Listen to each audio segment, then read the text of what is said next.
Welcome to the Philippines, the airport. The first thing I want to say before you even get to the airport is prep your luggage.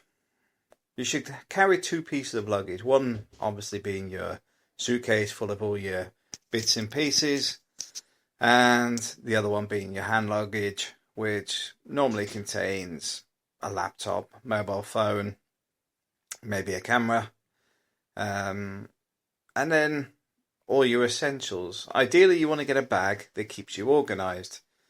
For example, I always utilise the front pockets for certain bits of items that I don't need to carry with me all the time, but I do need them at certain points. For example, my wallet carries 12 different currencies. It may sound a lot, but you have to think about even when I'm working in the Middle East. I have Omani Reals, Qatari, and other regions have different monetary values and different currencies. So, although some of it's UAE, some of it is other smaller currencies, but also some like using the dollar. Some of it I need sterling. I keep Hong Kong dollars for the Hong Kong airport. I've pretty much got money for most airports going from west to east. The reason I keep it all separate is a lot of people, when you receive your change, will simply give it away at some point. I simply just keep it and I'll just separate it into another pocket. So the money's there next time I'm in that airport. Worst case scenario is the currency changes before I ever go back. But normally there is enough coinage for a cup of tea and a burger, for example. I'm not carrying around large amounts of money in these strange currencies, but simply carrying enough to get me through sitting at the airport. Another handy tip is I try to get a hand luggage that is more like a mini suitcase, than a duffel bag or something that's, over the shoulder. The reason you do this is if you're in a long haul flight and you're stuck at, say, Qatar airport for 8 hours, what I do is I leave my feet on the suitcase. The reason being is if somebody touches my suitcase, my feet are resting on top of it, so if they mess around with it, my feet will fall off and wake me up. So it means that the suitcase actually is secure even when I'm asleep. If you put the bag next to you on your seat and fall asleep, it could disappear. Now, what you want to try and do is utilise the front pockets. I am not saying stick your passport and everything in easy access for anybody to get hold of, but I will say once you get to the airport, take those items out of your pocket and put them into the front of the bag. The bag will not leave your side and you're in one of the most secure places on the planet. So the chances of somebody robbing your passport at the airport, I would say, are pretty slim, but also it keeps all your stuff organised in one place. Before you leave the house, however, you need to get into a routine that I utilise regardless of I'm working locally, internationally, or even going away for the weekend. I lay out all my documentation in the right order on the bed before I pack everything up. My ticket for my flight, for example, will sit in the front cover of my passport. So I now know I've got my boarding pass. I've got my piece of paper that I need to take to the flight desk, depending where I'm flying to. E.g., in the UK to Spain, I print my own boarding card at home, so I don't actually have to go to the check-in desk at all. But the whole point is the routine's the same. Your money. Have you got all your money there? Is your wallet there? Got your bank cards? Check you've got all your bank cards that you need. Take out the library card and the video card that you will not need, because you want to keep stuff light. You don't want to be carrying around a lot of tat. What I normally have, I actually do have here in Spain, is actually two wallets. I take one wallet to the UK, the other one remains in Spain. They have my bank accounts, my IDs, etc. for each country. As such, there's no confusion on have I got my information with me, because it's in each wallet. Separate your currencies if you're keeping in your wallet to the destinations you're going to.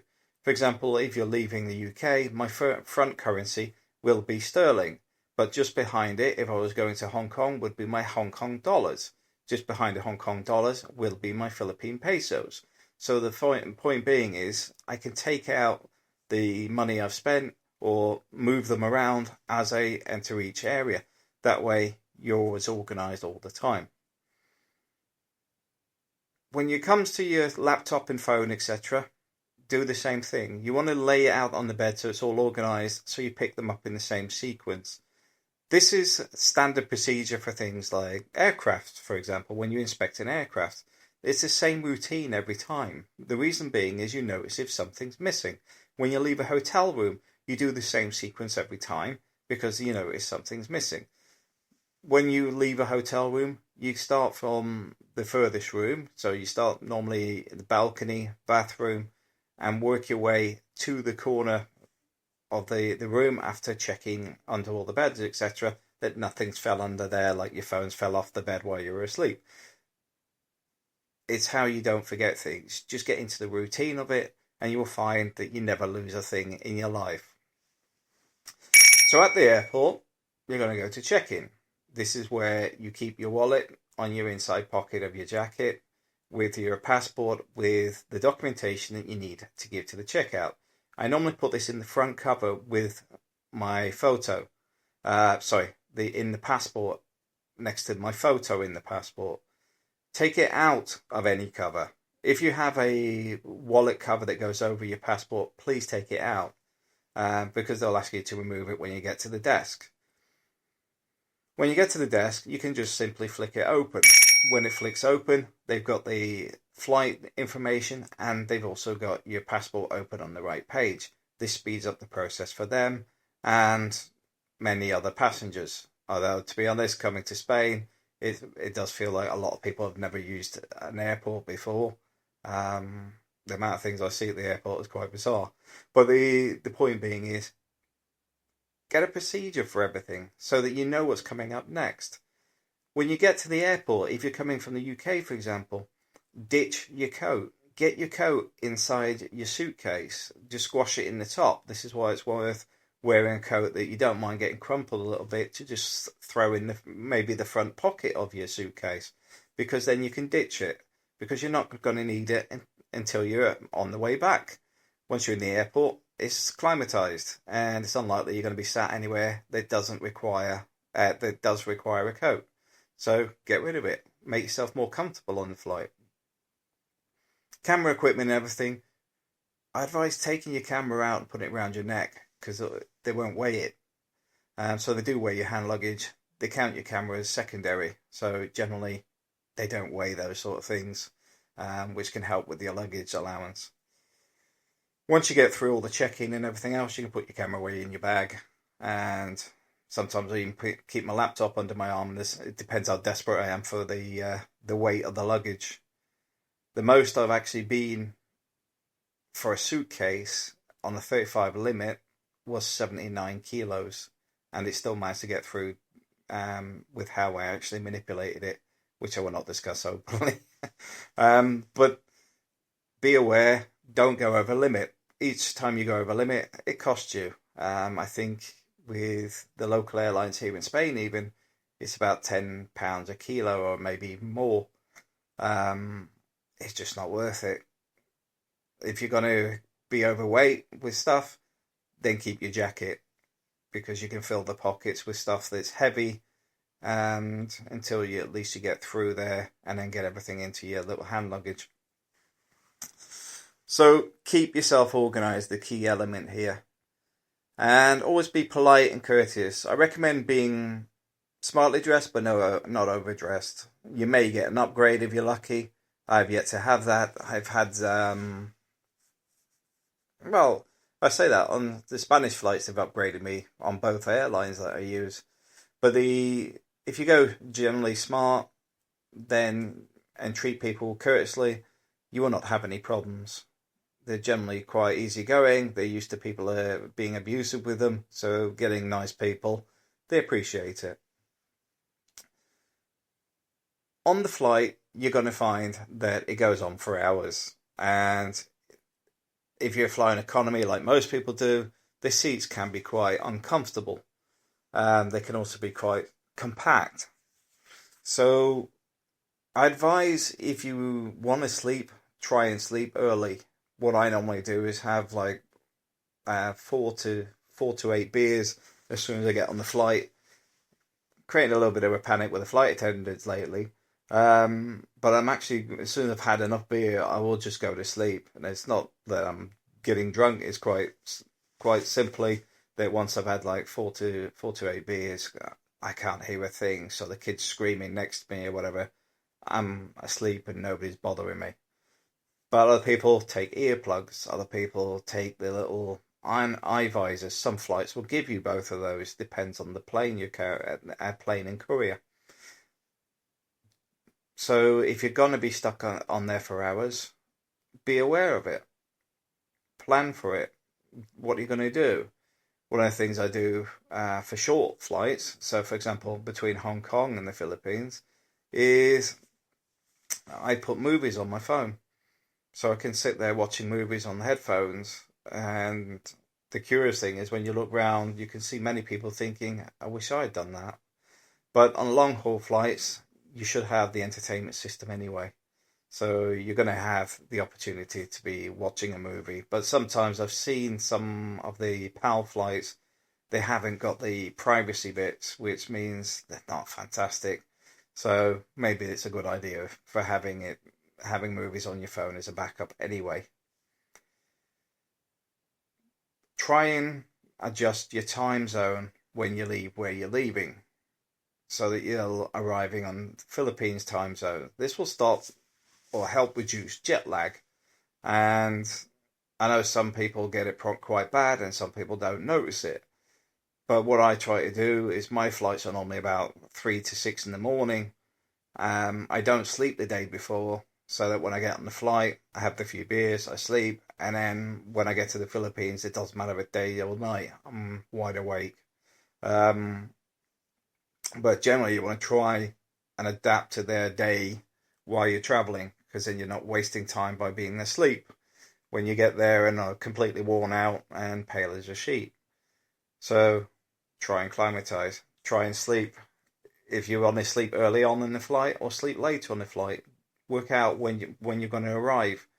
What time zone is that going to be on? What is your expectation? How much sleep have you had the night before, etc. And just adjust it, because then when you get to the Philippines, you're on the right time zone. When you're getting close to landing, or ideally, I do this when I actually land. I go to the toilets. Every toilet, there seems to be a toilet access before every immigration desk. When I say not, I don't literally mean by the side of it, but before you get to an airport immigration desk, there's normally toilets. What I normally do is I'll brush my teeth, have a shave, change my shirt, and this is why I keep a t-shirt in my hand luggage. I may even carry an extra pair of shorts. If I'm, because sometimes you feel a bit uncomfortable, sweaty, and dirty from being sat in the flight. I'll happily get changed in a toilet at the airport, have a shave, have a wash, tidy myself back up before I go to immigration, because that means when you get through the other side, you're not looking like a homeless person and smelling like you've been asleep for 20 hours. You're fresh. You keep a bit of deodorant or whatever. Just keep under the limits that the airport requirements request. You don't want to be carrying a big bottle of aftershave anyway. Just get, like one of the little sample ones would be ideal. You don't want to be carrying too much stuff with you. But the thing is, if you arrive fresh and clean and happy, then you're off to a good start when you arrive in the Philippines. This is why it's all about pre-planning. Take a pen, because often, although you need to fill in these visa forms for the tourist visa in flight, hardly anybody's got any pens with them. It's only a little bit of paper, and so far I've never had anybody actually ask where I'm literally staying.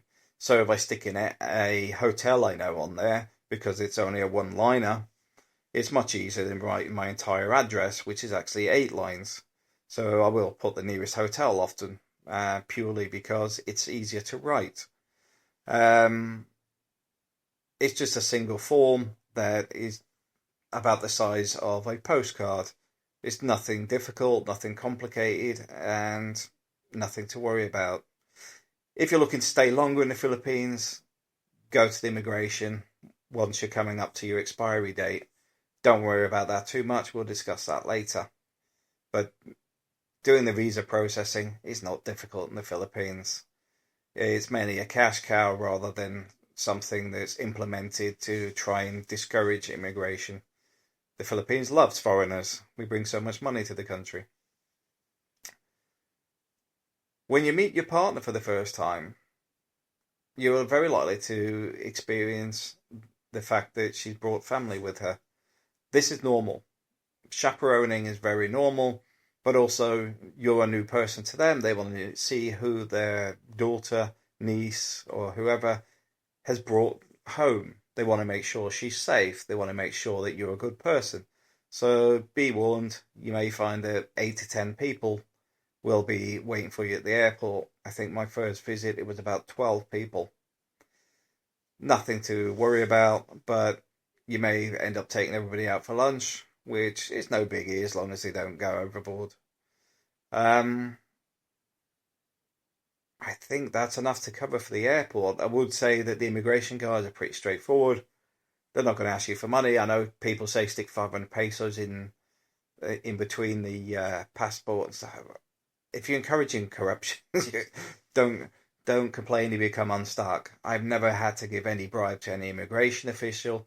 I've actually had an immigration official actually tell me to go and get my other passport and sent me out the airport to go and get it. This is me returning to the Philippines because I had two passports and my visa was in the other one. They can be pretty straightforward and easygoing. It all depends who you get. But then again, I also will say I prefer going to Cebu and avoid Manila like the plague. Most of the problems people have seem to revolve around Manila. It seems to be where most of the corruption is. This is another reason I go to Cebu direct. Getting to Cebu, you normally have to come through Hong Kong now. I'm not sure if they got flights from Malaysia or elsewhere. Qatar Airways stopped flying from Cebu to Cebu direct due to some of the issues relating to what they were charging in taxes to the airports. Okay, but let me know what you think about this podcast. Do you want me to do some more? Because I don't mind keep adding to them. And I believe this is chapter 4. Thanks for listening.